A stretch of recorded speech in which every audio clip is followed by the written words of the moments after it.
자, 지금 이낙연 전 총리, 박지원 의원 간의 설전이 엄청 확대가 되고 있습니다. 근데 두 분이 어찌 보면 호남의 연고가 있으신 분들이잖아요. 이낙연 전 총리가 윤석열, 이재명 동반 청산이 시대 정신이다 이렇게 밝혔습니다. 그동안 이제 이낙연 전 총리는 엄중낙연이라는 이제 별명이 있을 정도로 말끝이 좀 뭐랄까요, 이렇게 날카롭다기보다는 무딘 측면이 많았는데 직설을 했습니다. 이런 얘기를 했습니다. 윤석열, 이재명 동반 청산론을 이야기하면서 극단 세력 지원을 받으며 계엄 선포마저 두둔한다. 국민을 무시하는 범죄다. 윤 대통령을 겨냥을 했고요. 또 그 뒤에 이런 얘기를 했어요. 그 많은 재판을 정지시켜 사법 리스크를 유예하기로 작정해 국민을 바보로 만들고 법치 뒤를 마비시켰다. 이재명 대표에게도 직격탄을 날렸습니다. 자, 이 발언에 대해서 박지원 의원이 정신 나간 얘기다. 정신이 나갔다. 이렇게 얘기를 했습니다. 그러면서 이 전 총리는 우리가 안고 갈 수 없고 구조조정해야 된다. 근데 이미 뭐 당을 나가신 분이죠. 그런 얘기를 했습니다. 그러자 이 전 총리가 또 재반박을 했습니다. 내가 윤석열, 이재명 정치의 동반 청산을 국민께 호소드리는 이유는 분명하다. 그게 많은 국민의 뜻이기 때문이다. 그런 나의 걱정을 정신 나간 얘기라고 말씀하신 분이 계신다. 김대중 대통령보다 이재명 대표가 더 훌륭하다고 공언하시는 분이다. 누구의 정신이 더 건강한지 국민께 여쭤보자. 이렇게 각을 세웠습니다. 자, 김경진 의원님, 네. 어느 분의 정신이 더 멀쩡한 겁니까? 아, 참, 박 전 대표님이 저 옛날에 참 이뻐해 주셨거든요. 아니, 정말 이뻐해 주셨어요. 이뻐해 주셨는데 어쨌든 이거는 그냥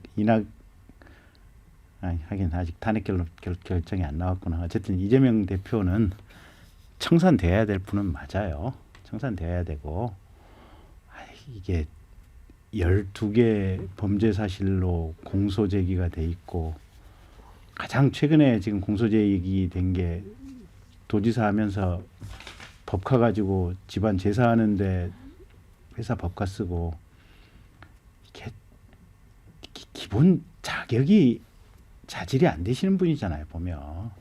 그래서 아니 제발 민주당도 좀 용기를 내서 좀 좋은 지도자감을 좀 찾아서 이렇게 내세요. 왜 그런 분의 어떤 그 얘기에 그냥 당원들이 딸려가는지 저로서는 이해할 수가 없어요, 보면. 그래서 하여튼 박 전 대표님 저를 이뻐해 주셨던 거하고 상관없이 이건 이낙연 대표님의 말씀이 특히 이재명 대표 청산해야 된다고 하는 그 말씀은 100% 타당하다. 저는 그렇게 생각하고 있습니다.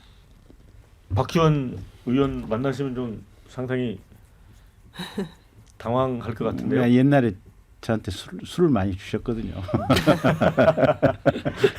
자, 장현주 변호사는 어떻게 봐요? 근데 뭐 네. 이제 비상계엄이라고 하는 이거는 이제 윤석열 대통령이 이제 저지른 일인데 이재명 대표를 같이 이제 물귀신처럼 끌고 들어가는 거에 대해서 이제 반발하는 것 같아요. 그렇죠. 아무래도 뭐 박지원 의원님에게 말씀이 좀 거친 부분은 있긴 있고 그러다 보니까 또 서로 간에 또 설전이 있는 것이 뭐 보면서 좀 안타깝긴 합니다. 다만 이제 박지원 의원님의 말씀은 그런 것 같아요. 뭐 여러 가지 이야기들이 있고 지금 현재는 사실 내란 상황이 아직도 수습되지 않고 수습되어 가는 과정이라고 보는 게 민주당의 시각입니다. 그리고 관련해서 헌법 수호 세력과 그리고 헌법을 파괴하려고 했던 그런 세력들 간에 지금 모종에서의 어떤 그런 구도가 있는 상황이다라고 본다면 지금 뭐 이낙연 전 총리께서 지금 말씀하실 때 오히려 더 윤석열 대통령과 그리고 그 내란 혐의 그리고 불법한 비상계엄에 대해서 좀 더 큰 비판을 하고 국민들의 상처나 또 당원들의 그런 쓰린 마음들을 보살폈어야 하는 거 아니겠느냐 이런 아쉬움에 좀 깔린 것 같아요. 근데 갑자기 여기에서 이제 이재명 대표의 사법 리스크를 끌고 들어오니까 사실 윤석열 대통령의 그 불법한 비상계엄과 내란 혐의가 이재명 대표의 사법 리스크하고 같은 선상에서 비교될 수 있는 건 아니라고 저는 생각하거든요. 그런 부분에서는 좀 국민적으로 그리고 당원들의 공감대를 받기는 어려울 거라는 생각이 들고 그런 우려 때문에 박지원 의원의 어떤 이런 이야기들이 나온 것 아닌가 생각됩니다. 근데 이게 2월 17일 날 KBS 이제 광주방송 총국이 더불어민주당 대선 후보에 대한 견해를 묻는 여론조사를 이제 갤럽하고 했습니다. 이게 사실은 약간 그 영향을 끼친 것 같아요. 두 분의 그 이 싸움에. 결과가 이렇게 나왔습니다. 이재명 당대표가 후보로 나서는 것이 좋다. 63%. 이재명 당대표의 사법 리스크 등을 감안해 다른 후보가 나서는 것이 좋다. 31%. 모름 응답 거절이 6%가 나왔습니다. 이게 이제 그 호남 지역민들에 대한 여론조사인데 이거가 어떻게 보세요, 의원님은? 그러니까 이제 이재명 대표에 대한 호남 지역에서의 여론이 역대 민주당이 배출한 대통령들이 받았던 그런 압도적인 지지에 비해서 못 미치는 건 맞아요.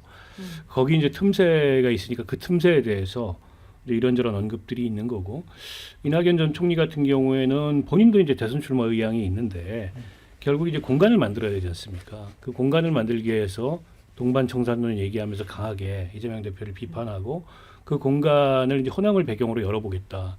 근데 호남하면 또 박지원 의원이 맹주인데 여기서 뭐 이낙연 전 대표가 비집고 들어오는 게 달갑겠습니까?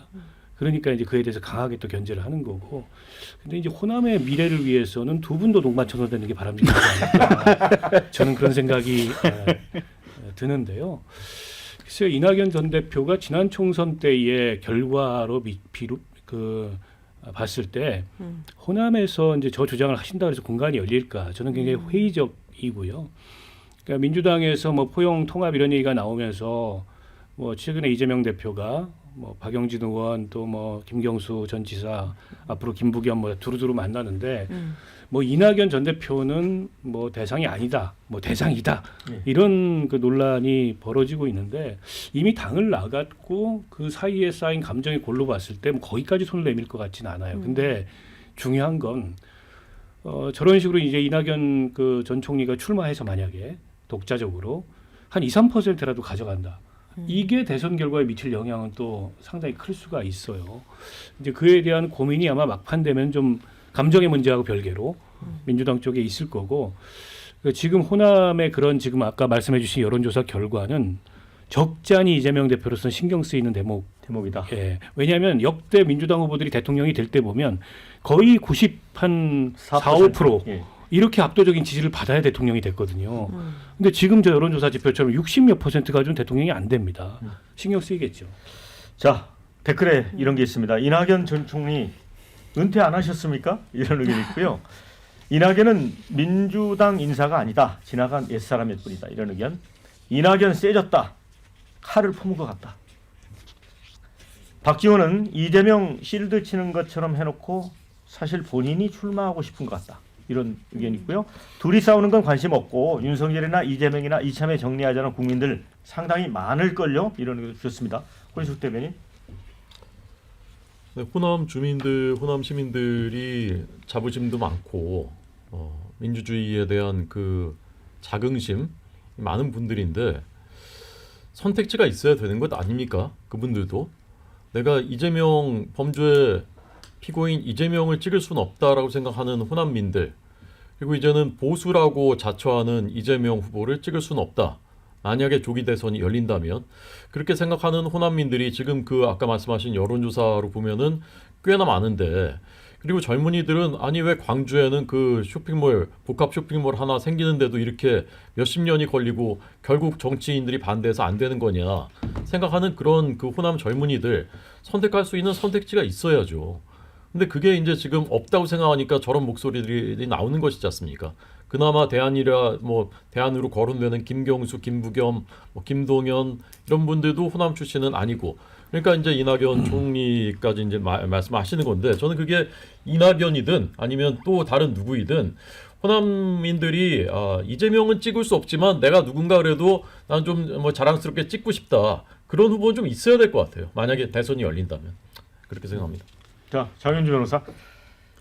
글쎄요, 뭐 지금 뭐 선택지 뭐 이런 말씀을 주셨는데 이재명 대표가 전당대회에서 압도적인 당원들의 지지로 당선이 된 당대표죠. 그리고 작년 총선도 이재명 대표가 대표 체제로 치러서 사실 민주당이 압승을 거뒀습니다. 그런 과정 속에서 이재명 대표의 리더십이 공고해진 것이지 뭐 민주당이 갑자기 어느 날 선택지를 없애버렸기 때문에 이재명 대표만 혼자 남았다 이렇게 보기는 어렵죠. 결국 이 모든 과정들이 동의하던 동의하지 않던 또 국민들과 그리고 당원들의 선택이었고 그 과정에서 이재명 대표가 리더십을 공고히 해온 것도 분명합니다. 그리고 지금 12.3 불법 계엄 이후에 지금 민주주의가 위기에 있다라고 평가되는 이 모든 상황에서도 이재명 대표가 야당의 구심점으로서의 역할을 하고 있는 것도 분명하고요.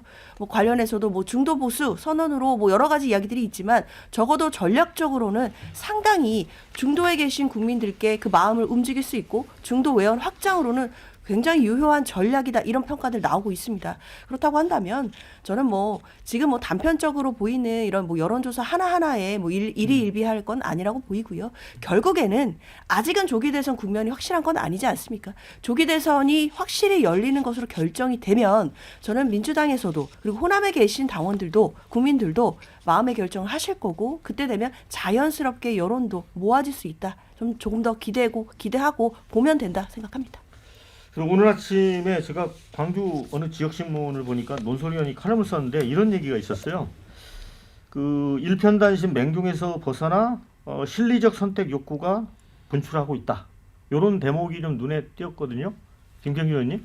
근데 이제 다른 후보가 나서는 교토가 31%인데 이게 이제 항상 대선 때 보면은 또 여기서 20% 이상이 이제 가세를 하면서 이렇게 결집이 됐거든요. 그런 측면에서 보면 무의미한 여론조사를 볼 수도 있잖아요. 이게 자기 편 후보가 물자잖아요. 예.